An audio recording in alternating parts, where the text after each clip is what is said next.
So we're going to talk today about how to trim your cat's claws and clean their ears. So to start, you'll want to make sure that you have these supplies with you. You need toenail trimmers for cats. They usually look like little scissors. And then you'll also want some quick stop just in case you end up clipping the nails too short and they start bleeding. And then to clean the ears, you're going to need ear cleaner. You can buy liquid ear cleaner at the store, at your local pet store, or from your veterinarian. And then you will also need gauze squares to help clean the ear. And you can also use Q-tips if they're really bad. So we'll talk about that too. All right. Sometimes it's easier to have another person help restrain your pet in case they are not as willing to have their nails trimmed or their ears cleaned. Or you can do it yourself. You can also use a towel to wrap your cat up and just stick one paw out at a time.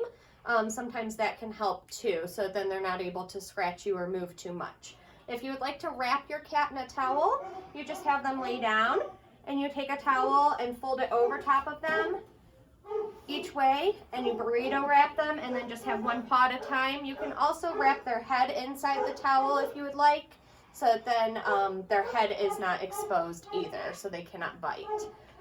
When you are ready to trim your cat's claws, you can always have somebody help hold by scruffing your cat and grabbing their back feet and rolling them onto their side. And then you would hold their paws and trim their paws. This is Arthur. He's a friendly kitty, so he doesn't need as much restraint. You just take your cat's paw and you push to extend the nail out.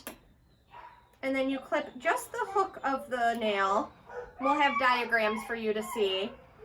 But you just clip the hook of the nail, the white part. You do not want to get the pink part of the nail. That's where it will start bleeding. If it starts bleeding, you just take a little bit of your quick stop, and it's a powder. You put a little bit on your finger and then touch it to the tip of the nail to get it to stop bleeding. You just do that as many times as you need to get it to stop.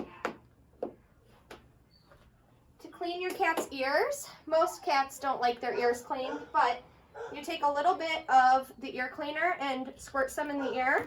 They will shake, and then you just squish the ear at the base. You will hear a squishing noise, and that helps get the cleaner down deep in their ear. Once you do that, you take some gauze,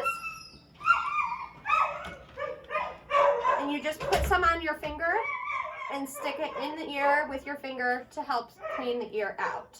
You will see some debris on the gauze as you're doing that, and that's how you know that you're getting enough out of there. If your cat's ear is really dirty, you can take a Q-tip, and just where you can see the Q-tip enter the ear, you can clean out the ridges and the pinna of the ear. You don't want to stick the Q-tip too far down in the ear. You can actually push wax and debris into the ear and it will get stuck in there. That's it for our cats.